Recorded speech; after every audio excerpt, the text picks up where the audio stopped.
All right, so Jesse, I was thinking about trying a new segment. It's named, I mean, it's an old name. We used to call Thursday episodes this, but I was thinking about calling this segment Habit Tune Up.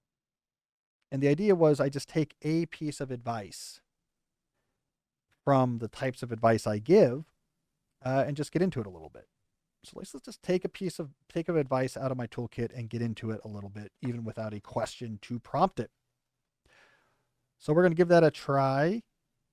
Today's habit tune up is going to be about one of my longest running productivity strategies. So, in terms of strategies that I have run in my own life, this is pretty high up on the list of things I've been doing for the longest amount of time, and that is fixed schedule productivity.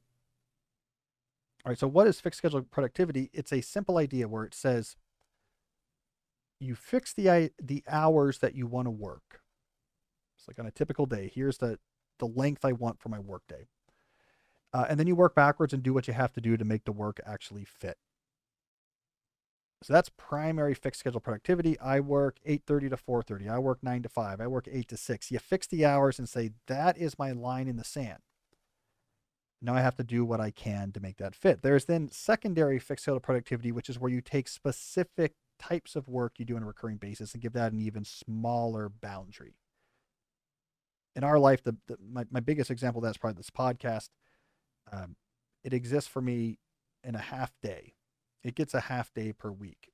And as Jesse knows, we will work backwards to fit whatever it takes. We will work backwards, and sometimes it takes some scrambling, but we work backwards to make things fit.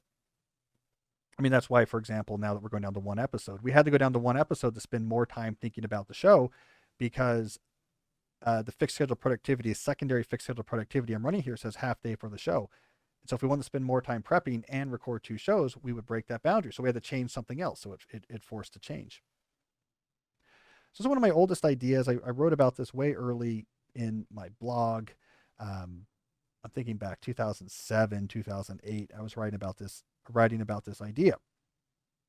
Now this works for a few reasons. One is you can consider it a meta productivity strategy because it is a high level commitment that's going to induce a lot of low level specific changes. When you have the boundary you have to hit that boundary, you end up having to do lots of evidence based custom fit tactics that are custom fit to your particular life. You quickly sort out the stuff that works, that doesn't work. It really is a great way of inducing a lot of small changes. If instead you try to come up with a lot of ideas from scratch of what you think will help you manage your time or be more productive, you're just throwing darts. So fixed schedule productivity is a meta productivity habit, and it helps lead to good low level tactics. It's also a forcing function to help keep your load sustainable.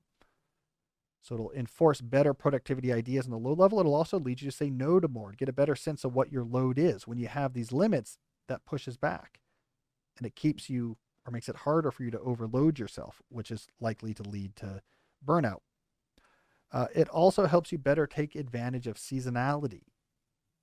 So you go through a period where maybe things are lighter, you're in between jobs, you're in a quiet season of the job. With fixed schedule productivity, if you're used to this, you can take advantage of that situation by collapsing in your fixed schedule. Now that you could fit your work in less time and you get used to fitting in less time and you can take advantage of the new time that frees up. It's like me in the summer. I have less demands because I don't work for Georgetown in the summer. I'm on my own dime. So I can bring in my working schedule, and I do, to be much smaller. And because I'm used to fixed schedule productivity, I do what I need to fit it in there, and I'm able to take advantage of the extra flexibility in summer. It is so easy without that to just fill in your time because there's always more things possible for you to do than you have time to accomplish. So without these boundaries, it is going to fill up. So here are some innovations that have come out of my own commitment to fixed scheduled productivity. It's where all of my multi-scale planning ideas were formed. Semester planning, weekly planning, daily time block planning. All of that was forged in the fires of fixed schedule productivity. How do I make my 75 jobs fit in the small time I work? For me, it's roughly 9 to 5, 9 to 5:30, and Sunday mornings is roughly my main work blocks. That's where that came out of, is because that's what allowed me to actually fit a reasonable amount of work in there. Ruthless quotas and reduction in what's on my plate. Fixed schedule productivity pushes that for me, and I think it helps keep me away from burnout. If I can't make it fit, even with my good productivity systems, I have to quit.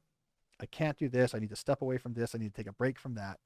I'm much more likely to have a sustainable load of work because I have this forcing function of it has to fit during these hours. It also helped me lead to more efficient processes. The type of things I talk about in my book, World Without Email, come from the demands of I can't just be going back and forth with you all day on email because my time is really precious.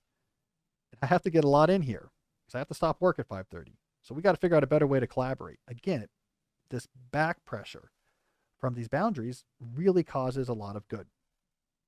All right, so I'm a big fan in working backwards from the hours. The secondary and tertiary positive effects it has on your life can be quite big.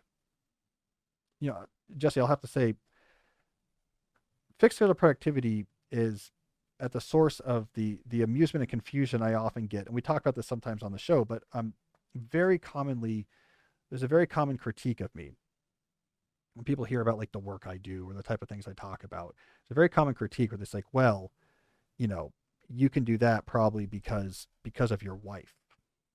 There must be some sort of like unusual support, maybe someone else having to sacrifice in order for you to work on these different things and you know, do this deep work.